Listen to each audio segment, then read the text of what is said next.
We had 2 new Pokemon confirmed in the newest Ultra Sun and Ultra Moon trailer in the form of Ultra Beasts. Now, this is where things get pretty crazy, because I'm a competitive battler, I love playing tanks, and Assebly just fascinates me. I need to know everything about this Pokemon. I need to know its stats, I need to know its typing, I need to know its moveset, I need to know how I can absolutely ruin the game with what looks like the tankiest Pokemon that has ever been created by Game Freak, because it seems like we can get into some really wild scenarios with these new Ultra Beasts. So let's go and break down some ground rules though. If we're going to be speculating about Pokemon stats and whatnot, Ultra Beasts follow very specific rules, that they only use prime numbers for all of the stats. So every single stat that every Ultra Beast has so far is going to be a prime number, and that's helpful and hurtful because, okay, we can kind of get an identity that we have a lot of representation, that roughly we can get a number close to what we think is acceptable for an Ultra Beast in the prime number bracket. Another thing is that all the Ultra Beasts so far have a base stat total of 570, so there's only so many combinations that can make sense, but we just have to find them. So it's going to be interesting to see how this plays out. Now, one thing that's also wild with using prime numbers is the speed stat. Speed tiers aren't going to be consistent. You're going to be just under the appropriate speed tier, or you're going to be just above it, which kind of makes a massive difference. So we've seen that with other Pokemon, and let's go and just bring up all of the existing Ultra Beasts to see how it plays out. As we can see with Pokemon like the Kartana and the Naligo and Kartana, they're in some pretty wild speed tiers. You know, Naligo 103 on that speed means it's going to be able to outspeed all of the 100 base speed Pokemon and lower, and also finds an outspeed on the Garchomp. So kind of wild right there, but then Kartana falls just shy of the 110, but can still crush a lot of things, and the few Pokemon that are in the 105 as well. And just looking at these stats, we kind of get everything represented in a weird way, that some Pokemon, they're more offensively specialized, like the Buzzwole. You know, that's kind of crazy. 139 attack defense, and then 53s on the special defense and special attack, but then Naligo is kind of reversed. So very high hit point stats for both of them. One's physically oriented, one's specially oriented. Pheromosa, it's split by high speed. Xurkitree, that's going to be absurd amounts of special attack. Kartana, absurd amounts of attack. Celesteela and Guzzlord are more balanced, but Guzzlord has a higher hit point range. So when we compare the Ultra Beasts to existing Pokemon, it's also pretty crazy when you look at the rankings, that except for some very specific scenarios, Ultra Beasts are only beaten out by alternate forms and legendaries. Like even with special attack, Xurkitree is ranked 6, but it's Mega Alakazam, Mega Rayquaza, Primal Kyogre, and then we also have the Deoxys, which is legendary on its attack form, and then Mewtwo Y, a mega legendary, just holding it down at that top special attack spot, but only being a few points off. Like Xurkitree has a 173, that's only 2 points behind the Mega Alakazam, and 7 points behind the Mega Rayquaza. And then we look at some of the other ones, man, Kartana actually really shows us well that we have a Mega, and then a Mega Legendary, and those are the only things that beat it. So Ultra Beasts can just have these wild stat swings that are higher than anything you can imagine, and then Blissey just has the max amount of hit points, and I guess that evolutionary line is the only thing that's going to go and trump the Guzzlord. So we kind of have a use case for everything. It's either an entire evolutionary line, something that's very specific like the Ninjask, and then other than that, Ultra Beasts are going to dominate in the stats. So what does that mean for Assebly? Well, I think it's pretty obvious that the closest Pokemon we have to the Assebly right now is Shuckle. And Assebly looks to be the tankiest wall tank to ever wall a tank, and it's not going to let anything through. Insert Trump joke here. So that means we can just kind of look at the range of, I believe, 211 to 251 on the prime numbers, and then it's going to do something similar. Like, look at Shuckle. Very low hit points. That kind of balances the incredibly high defenses, and then very low offensive stats as well.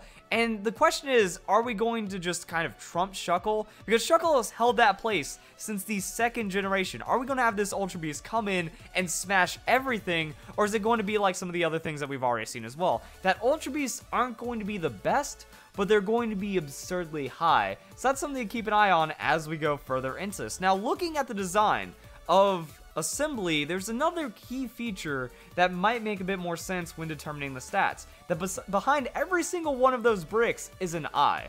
As freaky as that is, it means that this isn't just some kind of wall, it's also a pseudo-sentient wall, that it's a watcher, it's a guardian. It is not going to let anything pass. you are not going to be able to get around this thing at all, and I think that that kind of factors into maybe the potential for the stats. Now, in my fan Discord, it did not take long for some serious speculation once that trailer came out. Everyone's talking about the typing for burst or what the stats are going to be on Assembly, and Y2A Alkus came in, and he has one of the most insane things I've ever seen, but also, it just depends on how crazy Game Freak wants to get. If Game Freak wants to shatter everything and just break all known conventions for what an Ultra Beast is, what a Pokemon is, what the stats are, this could make sense. So we have 43 on the hit points, 11 on the attack, 251 on defense, 11 special attack, 251 on that special defense. You know what, guys? It's been a very long time since a Pokemon has been introduced with a 250 something in a stat.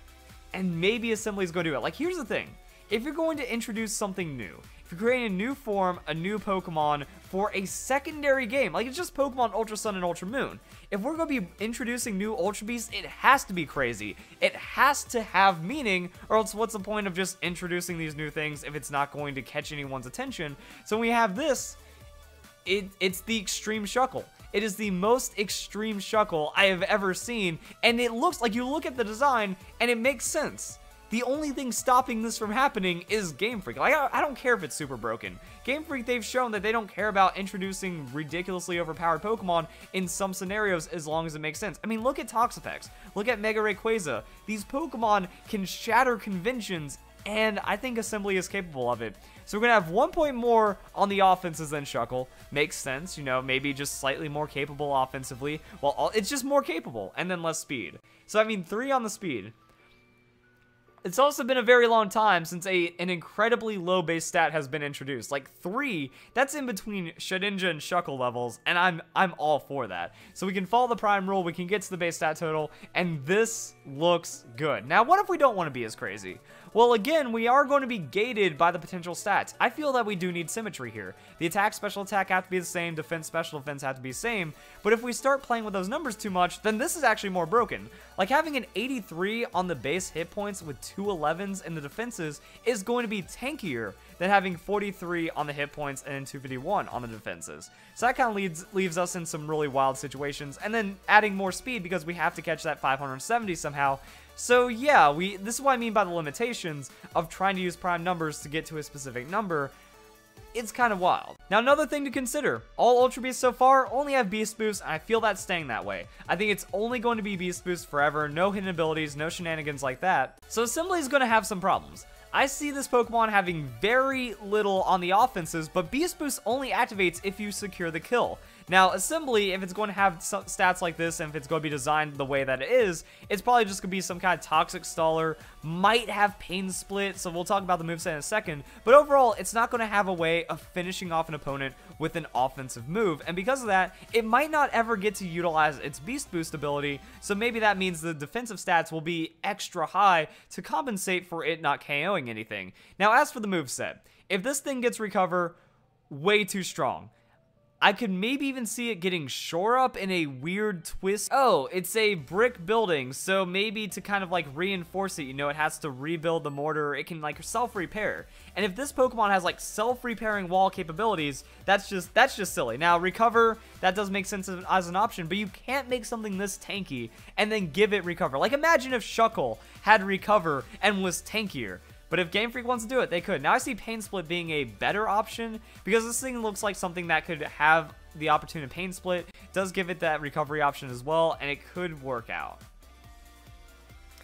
Other than that, Toxic Stalling, and I have no idea what the moveset is going to be. The movesets on Ultra Beasts are so diverse and so colorful that you really don't know what this thing is going to have on the moveset. As for the typing, feel Rock type, just solid Rock type. If it has Rock Steel, not going to work.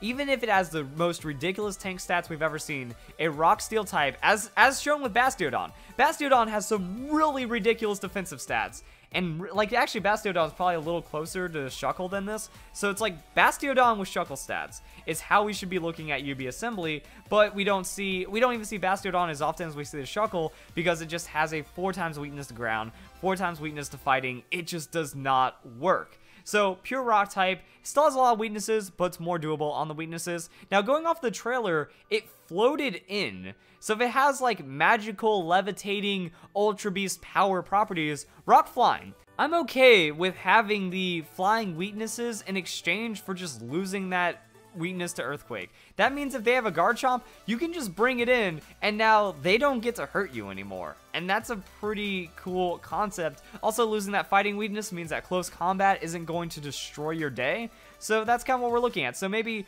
Rock, Rock, Flying, these stats right here. And if we want to get crazy, so that's kind of like the conservative look. But if we want to do the craziest thing possible, 43 hit points, 251 defense, 251 special defense, and that is going to be Rock Flying for UB Assembly.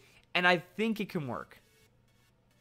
So what do you guys think? That's going to be my look at Assembly, mostly because I'm a tank battler. This thing seems right up my alley, that if we have just, if it has the right mix, if it's actually usable on a moveset, has absurd, just frustratingly destructive stats, and then gets the right typing as well, this could be a very fun Pokemon to use. Now, I know people they're really tired, they're done with stalling, they hate the idea. I love it. And also, I feel that even with Pokemon Sun and Moon and going into Pokemon Ultra Sun and Ultra Moon, these new Z moves look like they're going to be some serious business. Like, Z moves were introduced to remove some aspects of stall, and I think it's very good at that. That, you know, we have Tapu Koko, also another Pokemon introduced. Sets that electric terrain, does absurd amounts of damage. We have terrains, we have more powerful Pokemon that have been introduced, we have old powerful Pokemon that are still pretty strong, we have Z moves hitting through evasion. It just seems like there's enough speed in the game right now to where introducing one Pokemon that is just like the newest, most tankiest tank ever, that's okay. I could see that being okay. Maybe it'll be a Stealth Rock setter, endure some moves, get some status across the field. It doesn't pose a threat. It's just something that you have to deal with at some point. And I think that could actually work out pretty well in the game. So guys, enjoy the video. Tell me what you think. What do you think the stats are going to be for Assembly? I don't really know what to say. So guys, enjoy the video. Hope you all have a nice day. Thank you very much for watching.